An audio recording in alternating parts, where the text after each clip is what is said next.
Asia cup cricket టోర్నీలో మరోసారి దాయాదుల మధ్య పోరు జరగనుంది. దుబాయ్ వేదికగా ఇవాళ సూపర్ 4లో తలపడనున్నాయి భారత్ పాకిస్తాన్ జట్లు.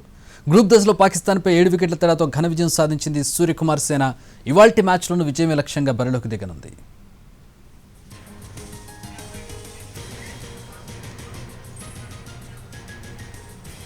గ్రూప్ దశలో జరిగిన మ్యాచ్లో పాక్ టీంతో టీమిండియా ప్లేయర్లు కరచాలనం చేయలేదు. పహల్గాంలో ఉగ్రదాడికి నిరసనకు భారత్ క్రికెటర్లు పాక్ క్రికెటర్లకు షేక్ హ్యాండ్ ఇవ్వలేదు. దీంతో వివాదాన్ని రాజేసింది పాకిస్తాన్. ఓటమి అంశాన్ని మరుగున పడేలా చేసి కరచాలనం వివాదాన్ని పెద్దదిగా చేసింది పాకిస్తాన్.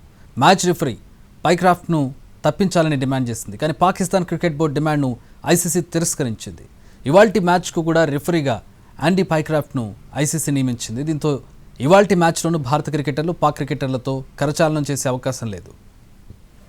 వారం రోజుల వ్యవధిలోనే ఇవాళ మరోసారి పాక్ భారత్ జట్లు తలపడనున్న ఇవాల్టి మ్యాచ్లోనూ టీమిండియానే ఫేవరెట్. అంత మాత్రాన పాక్ను తక్కువ అంచనా వేయడానికి లేదు. పాక్ మెరుగైన బౌలింగ్ దళం ఉంది.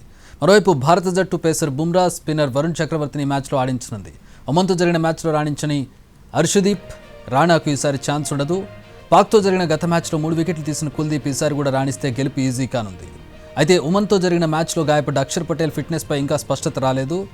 ఈ మ్యాచ్లో వాషింగ్టన్ సుందర్ని ఆడించే అవకాశం ఉంది. ఈ మ్యాచ్లో గెలిచి భారత్పై ప్రతీకారం తీర్చుకోవాలనే సల్మాన్ ఆఘా సారథ్యంలోని పాక్ జట్టు పరితపిస్తోంది. కానీ పాకిస్తాన్ బ్యాటింగ్ ఘోరంగా ఉంది.